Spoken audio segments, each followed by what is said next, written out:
Entah tahu apa sebenarnya yang ada di dalam pikiran orang-orang Malaysia, mulai dari rakyatnya hingga para pejabat-pejabat negara yang ada di negara Malaysia. Mereka seolah-olah tidak merasa malu, atau dirinya selalu merasa benar, padahal yang dilakukan itu tidaklah baik dan tidaklah benar. Semua itu dilakukan untuk sebuah nama jati diri negaranya. Sungguh jati diri negara Malaysia, sungguh amat sangat memalukan. Karena semua itu dilakukan dengan sengaja, begitu sangat terstruktur dan sistematis dalam sebuah agenda kenegaraan. Yang kami maksud adalah, untuk sebuah nama karya seni ciri khas tradisi kebudayaan daerah yang ada di Indonesia, mereka, orang-orang Malaysia masih saja berkeras hati untuk mendapatkannya. Yaitu, batik, nama karya seni ciri khas tradisi kebudayaan daerah yang ada di Indonesia, mereka masih ingin sekali memilikinya. Mereka, Malaysia, sama sekali tidak menghiraukan teguran dan kecaman yang dilayangkan oleh seluruh rakyat Indonesia. Mereka tetap berkeras hati untuk memilikinya dengan cara menetapkan sebuah hari spesial untuk sebuah nama karya seni budaya dan tradisi itu. Apakah seluruh rakyat Malaysia tidak mampu menciptakan sebuah karya beserta nama karya itu? Untuk menjadi kebanggaan negara Malaysia, serta rakyat Malaysia. Hingga mereka mengambil jalan pintas, yang super instan, tanpa harus berpikir terlalu keras. Batik itu sudah ciri khas tradisi kebudayaan daerah, yang ada di Pulau Jawa. Apakah negara Malaysia bagian dari Pulau Jawa? Dari namanya saja, yaitu, batik. Sudah identik dengan kebudayaan yang ada di Indonesia. Lalu karya seni batik. Karya seni membatik itu sudah jelas sekali, identik dengan cara pembuatannya, dan sejarahnya pun ada. Dan kebudayaan serta tradisi memakai batik, itu semua sudah menjadi tradisi kebudayaan daerah yang ada di Indonesia, yang pada awalnya hanya di Pulau Jawa, semua itu ada sejarahnya. Hingga kini nama karya seni budaya dan tradisi itu, sudah menjadi kebudayaan seluruh rakyat Indonesia, dimanapun rakyat Indonesia berada, serta apapun sukunya, seluruh rakyat Indonesia, merasa bahwa batik milik seluruh rakyat Indonesia bersama. Dan kami bertanya pada rakyat Malaysia dan para pejabat Malaysia, dari mana asal-usul nama batik yang ada di Malaysia, apakah memiliki sejarahnya? Dan dari mana karya seni membatik itu didapat oleh Malaysia, apakah ada sejarahnya? Malaysia itu memang negara yang benar-benar super aneh, beserta rakyat dan para pejabatnya, memang sangat super aneh, dan benar-benar amat sangat membingungkan. Yang katanya ber-IQ tinggi, dan pembangunan negaranya maju, serta pendidikan yang memiliki nilai di atas Indonesia. Tapi kenyataannya, rakyat dan para pejabat negara Malaysia, tidak mampu menciptakan sebuah nama karya seni budaya dan tradisi, untuk sebuah ciri khas serta kebanggaan negara Malaysia, sebagai jati diri negara Malaysia.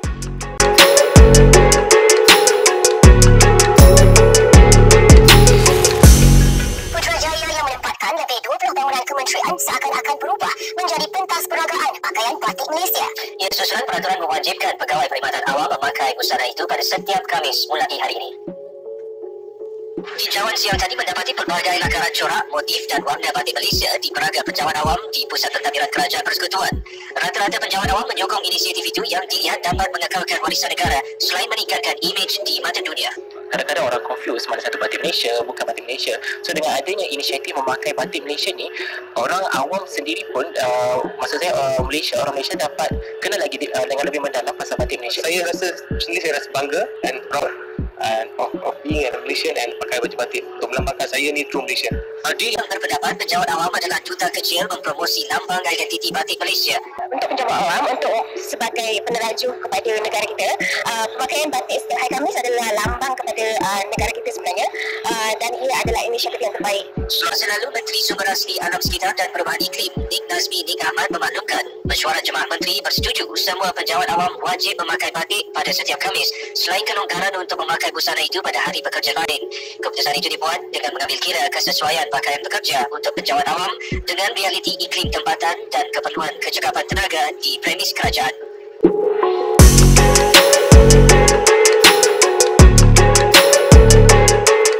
Bagi kita sebagai rakyat Malaysia, supaya kita boleh kekalkanlah warisan budaya batik di negara kita ni, sebab bukan negara kita je yang batik sebagai satu identiti. Indonesia pun menggunakan batik sebagai identiti. Jadi untuk kita kekalkan identiti di negara kita, kita pun haruslah mewajibkan pemakaian batik. cuba bezakan batik Malaysia dan Indonesia? Bolehkah anda kenal pasti? Batik Malaysia kita kalau yang lukis tangan memang berbeza daripada batik Indonesia, especially macam kalau di luar sana di Indonesia, batik dia lebih menerapkan kepada individual design dia mengikut dia punya kita kata kawasan dia, macam itulah dia banyak kluster kan. Kalau macam kita lebih banyak pada mesra alam, flora. Untuk kempen kali ini berbagai barangan tempatan yang telah diketengahkan, contohnya batik khas untuk bagi memupuk sebab cintakan batik tempatan. Bersempena dengan Hari Batik Malaysia yang bakal tiba 3 Disember depan, diharap rakyat Malaysia lebih cakna tentang batik tempatan. Dan rakyat negara lain boleh berhenti buat tuntutannya, kita kan serumpun. Boleh berhenti buat tuntutannya, kita kan serumpun.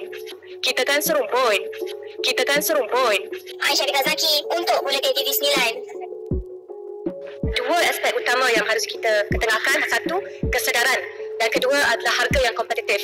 Dalam aspek kesedaran, kita lihat saja semasa Presiden Jokowi mengumumkan kabinet line up di Indonesia, kesemua mereka anggota kabinet memakai batik Indonesia. Tapi kita masih lagi berhadapan undang-undang dalam Dewan Rakyat tidak memberikan laluan pada ahli parlimen lelaki memakai batik Malaysia. Jadi saya sambut baik, hanya saya mohon agar Yang Berhormat dapat membantu kerana kesedaran inilah baru dapat melahirkan usaha untuk mengetengahkan supaya batik itu dapat dijual dalam harga yang kompetitif bagi pihak pengusaha batik-batik Malaysia di seluruh negara. Terima kasih. Meluluskan permohonan untuk kita memakai baju batik di dalam Dewan Rakyat sedangkan di Parlimen Singapura juga mereka telah melonggarkan dress code dengan izin untuk memudahkan pakaian, sebab yang penting di sini konten kita yang betul dan bukannya form kita. Soalan kepada Timbalan Menteri berkenaan dengan kos, ini yang disebut sebagai perkara yang menghalang pemakaian batik di kalangan pasaran umum di Malaysia, disebabkan kononnya kos batik Malaysia ini lebih tinggi daripada lambakan batik murah daripada negara-negara jiran, terutamanya Indonesia. Apakah kementerian ingin melihat kepada production cost batik ini, terutamanya pengusaha-pengusaha kecil yang ada di Pantai Timur dan sebagainya, antaranya pembelian kain secara pukal dan sebagainya, untuk kita menurunkan kos. Dengan menurunkan kos, saya percaya lebih ramai lagi generasi muda akan memilih batik Malaysia dan bukannya pakai batik Indonesia yang kita melihat pada hari ini.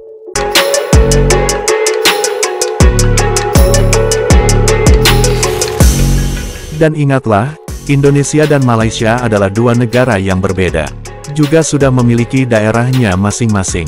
Dan setiap daerah atau wilayah Indonesia memiliki ciri khasnya masing-masing, dan semua itu hanya akan terjadi pada daerah yang ada di Indonesia.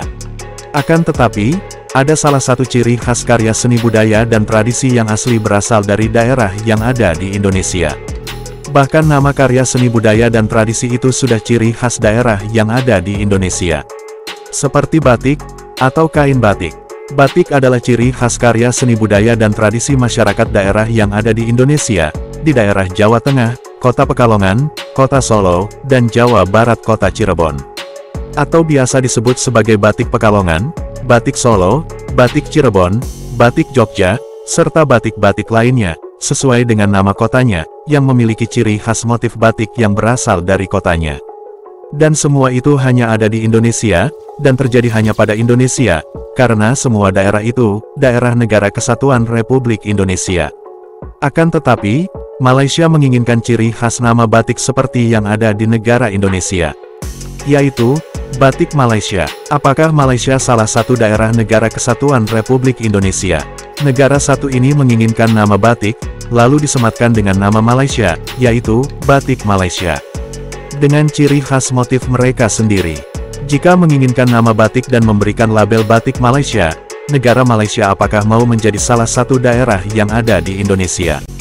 Karena nama batik hanya untuk dan khusus daerah yang ada di Indonesia dan memberikan label ciri khas motif daerahnya.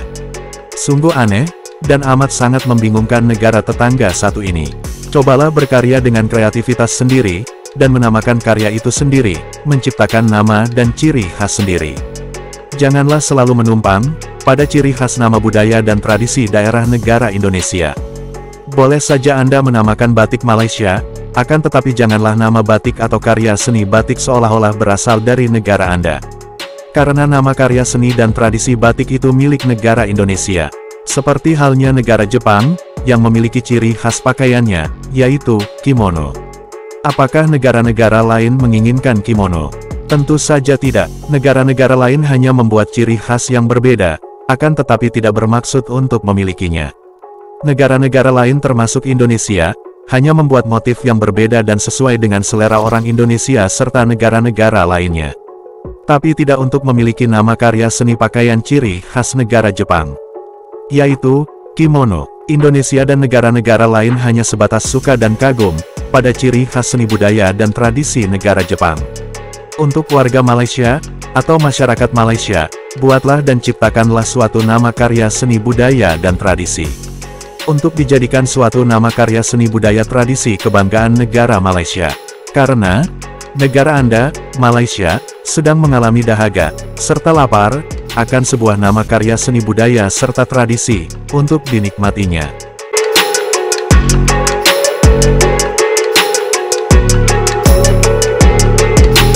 Cukup sekian pembahasan dari kami, terima kasih, sampai jumpa lagi.